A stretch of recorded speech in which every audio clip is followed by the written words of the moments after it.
KPK menyebut Kadis PUPR Sumatera Utara dijanjikan uang 8 miliar rupiah terkait suap proyek jalan bernilai 231 miliar rupiah. Lalu apa saja yang bisa dilakukan KPK dalam mengusut aliran dana suap kasus ini? Kami bahas bersama pakar hukum tindak pidana pencucian uang, Yenti Garnasi. Selamat petang Mbak Yenti, semoga sehat-sehat selalu. Selamat petang, alhamdulillah sehat, terima kasih. Ya, Mbak Yenti, ini OTT KPK ada dua proyek atau dua perkara terkait dengan pembangunan jalan di wilayah Sumatera Utara dan juga pemeliharaan jalan Satuan Kerja Pelaksanaan Jalan Nasional. Artinya ini merupakan proyek strategis daerah di wilayah Sumatera Utara dan Kepala Dinas PUPR yaitu Topan Ginting saat ini ditetapkan tersangka. Lalu seberapa besar peluang KPK untuk memeriksa Gubernur Sumatera Utara untuk meminta keterangan atas mekanisme dari proyek ini? Ya baik. Proyek besarnya kan dua ini ya, pemeliharaan jalan dan pembuatan jalan itu sendiri. Tapi di antara mereka juga proyek-proyeknya banyak gitu kan.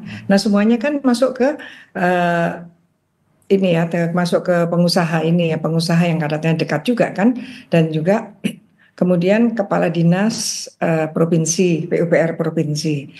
Gini, kalau OTT itu pasti sudah ada penyadapan dan sebagainya. Ini kan dibahasnya mulai April, tapi baru kemarin ya, karena OTT kan baru Juni kemarin.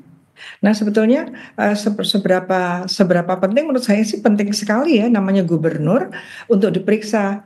Penting sekali. Jadi gini, yang namanya gubernur ini kepala dinas provinsi itu kan dekat sekali hubungannya sampai bahkan ada sudah dirilis bahwa kong kali kongnya sedemikian rupa, bahkan dibilang nanti tunda dulu seminggu supaya nggak mencolok dan sebagainya. Berarti KPK sudah mendapatkan sadapan-sadapan rencana mereka akan melakukan korupsi dan kemudian ada aliran-alirannya. Nah nanti harusnya ini terlibat apa tidak terlibat ya, ini gubernur harus diperiksa gitu. Jadi jangan juga ragu gitu ya. PPATK tadi mengatakan tidak bisa menyampaikan. Ini kan membuat kita agak jadi khawatir ya. Walaupun kita sudah senang ya, saya senang sekali lihat banyak karangan bunga. Artinya masyarakat ternyata masih marah, masih geram gitu ya. Saya pikir sudah nggak ada peka lagi terhadap korupsi. Ternyata bagus ini ya.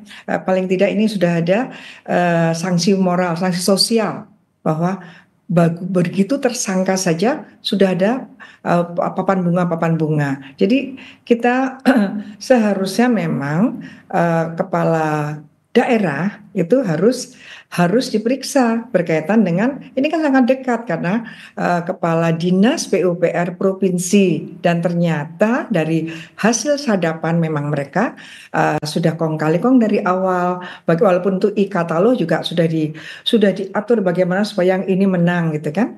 Jadi sebetulnya sudah sangat harus ya diperiksa gitu. Namun ada titik kritisnya terkait dengan OTT ini, Mbak Yenti, bahwa sebenarnya KPK memiliki dua opsi, yaitu opsi pertama saat melakukan OTT pada saat proyek ini berjalan dan kita mengetahui bahwa dugaan adanya rekayasa atau e-katalog ini dimainkan agar PT DNG ini memenangi dari tender tersebut. Namun OTT KPK ini melakukan OTT pada saat proses lelang ini akan baru dimulai.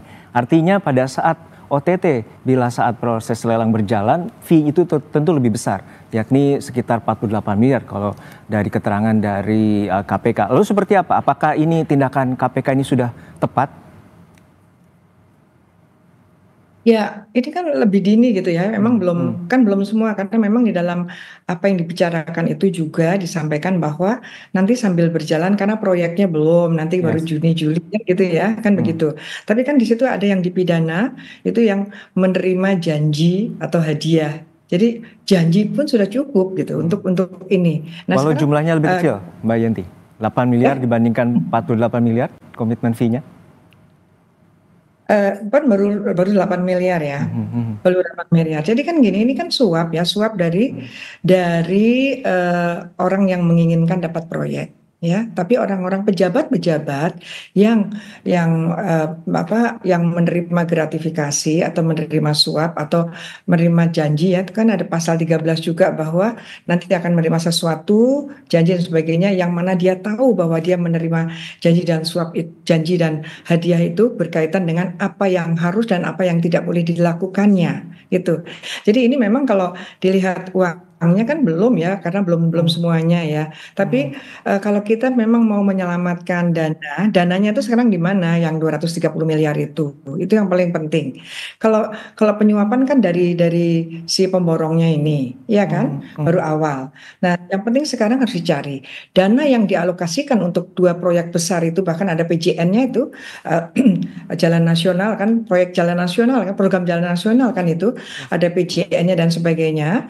Ini juga harus dilihat bahwa ini dilihat juga apakah ini termasuk pencegahan ya, pencegahan supaya yang 230 miliar yang katanya proyeknya akan dijalankan Juni-Juli itu di mana posisinya? Itu yang harus kita, ataukah memang belum belum dikucurkan karena memang sambil berjalan seperti itu kan yang sekarang, karena di masa lalu selalu diberikan di depan tapi malah hilang. Nah, ini harus dilihat, tetapi bahwa undang-undang mengatakan menerima hadiah atau janji itu sudah dapat dipidana gitu. Hmm. Dan kemudian yang paling penting adalah ini pembelajaran bagi kita ya, bahwa disebutkan bahwa orang-orang ini adalah bahkan gubernur mengatakan orang yang dibawa dari balai kota ke gubernuran itu bukan Ya. hanya ini, ada beberapa.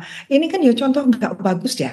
Karena Oke. ternyata menempatkan orang-orang di provinsi itu Ya, bukan karena kompetensi tapi Mbak Yanti. kedekatan, Baik. potensi untuk sih ya. Ya, Mbak Yanti, ini juga yang jadi catatan bahwa e-katalog ini bisa jadi permainan juga yang terus juga menjadi bagian dari korupsi, dugaan korupsi di daerah, dan catatannya bahwa PPK atau pejabat pembuat komitmen yang juga bagian dari Kemen PPU ini diduga terlibat dalam kasus suap ini. Lalu seperti apa sebenarnya untuk pengawasan dari e-katalog dan juga bagaimana pemenangan tender dan juga pemenangan lelang ini bisa terus diawasi, dan juga apakah ini ada unsur tindak pidana pencucian uang, Mbak Yanti?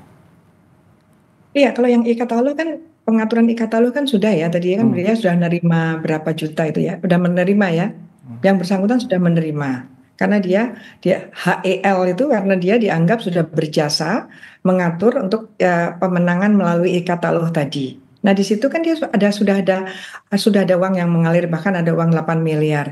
Dari 8 miliar itu di-store kemana, itu adalah TPPU semua seharusnya gitu. Baik, Jadi sebetulnya TPPU itu sekecil apapun kan PPATK akan membuka di mana sih ada setoran-setoran, ini berarti sudah baik, jalan ya. Itu sudah jalan, itu berarti semua adalah TPPU, sehingga kita tinggal yang menerima tuh siapa, sama dia diapakan, itu pasti pejabat ya. Kebanyakan itu pasti pejabatnya. Ini harus dibongkar ya, karena ini baik, tantangannya bagi pemerintah karena ini berkaitan dengan gubernur yang tanda baik. petik anak mantan presiden, ya harus berani gitu. Baik, artinya follow the money, prinsip dari KPK untuk follow the money, dan juga bagaimana prinsip dari good governance ini harus ditegakkan, dan juga pengusutan KPK kita nanti untuk mengungkap tuntas dari dugaan korupsi bernilai proyek 231 miliar. Terima kasih Mbak Yenti Garnasi, pakar hukum Terima tindak pidana, kasih. telah berbagi perspektif di